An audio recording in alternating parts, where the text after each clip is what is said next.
Asteroid grazes the path of satellites in geostationary ring. This is by the European Space Agency's news on phys.org. A reasonably small 4 to 8 meter asteroid found this year recently flew by Earth, passing close to satellites orbiting in the geostationary ring at a distance of about 42,735 kilometers from Earth's center and only about 1,200 kilometers from the nearest satellite. After the initial discovery, observers around the world rapidly set their eyes on the new space rock, determining it would safely pass our planet in one of the closest flybys ever recorded. While the asteroid, now named 220HS7, came close to the geostationary ring, it passed under the nearest satellite and posed no major risk as their orbits did not intersect.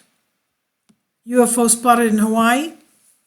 On the evening of April 27, 2020, European time, NASA's Panoramic Survey Telescope and Rapid Response System, PanSTARRS, in Hawaii, reported observations of a new asteroid temporarily labeled P20ZLF8. The night before, one of PanSTARRS' survey telescopes had spotted an unidentified object flying through space. Less than an hour of observation showed that this object was already extremely close to Earth, with a roughly 10% probability of collision the following day. Rapid Global Response Teams deems asteroids small and safe. Observers around the world quickly joined the effort to find out more about this unknown asteroid.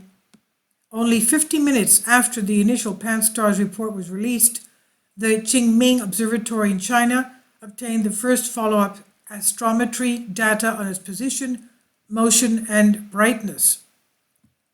220HS7. Now, the orbit trajectory you see here of asteroid 220HS7 during its close Earth flyby on April 28th. Soon after, the Tottenberg Observatory in Germany, a frequent collaborator with ESA's Near-Earth Object Coordination Center, part of the Planetary Defense Office, monitored this space rock after the agency alerted them to it and asked for immediate observation. So, as you can understand, it was found just recently. With this data, it became clear that the object was not going to collide with the Earth, but it was heading towards a very close flyby the following day, roughly at the distance of Earth's geostationary ring.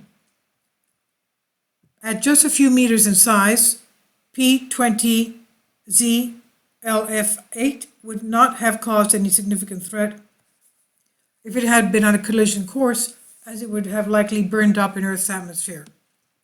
Despite posing no threat to Earth, the detection, follow-up, and characterization of this new asteroid was an interesting exercise, testing the discovery and rapid follow-up capabilities of observers worldwide.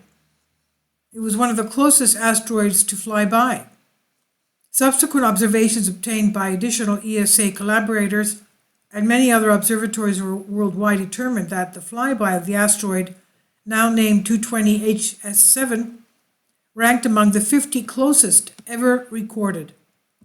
We now know that a precision of just a few kilometers and a few seconds that the flyby occurred on April 28th at about 18:49:40 seconds UTC at a distance of about 42,754 kilometers from Earth's center.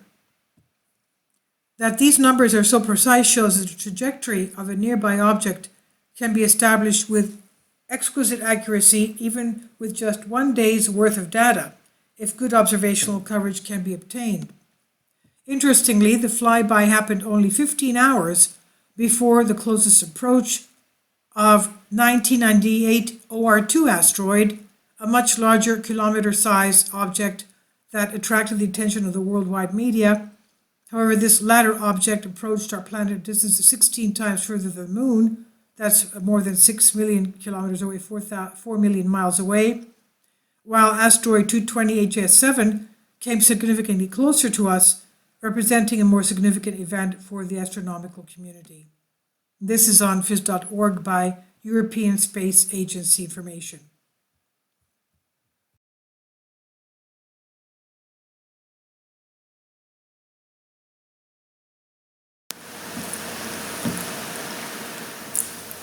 If you'd like to join me on my Patreon account, you will hear content not covered by mainstream media. These riveting stories will be based on my research, and I will state my opinions and give my personal insight on diverse and controversial subjects and world events not covered by mainstream media, and not supported by YouTube guidelines. So whatever I have on my Patreon, most of those will not be on my YouTube channel. Please consider becoming a member today. More of the most significant and important videos will be on my Patreon channel. Your support helps me to continue my research and keeps this YouTube channel alive. And we depend on your support, your generous charity, because we help economically challenged families here in Athens, Greece, in Kapota, and we also help the young generation with university tuition and the community around our church. Thank you.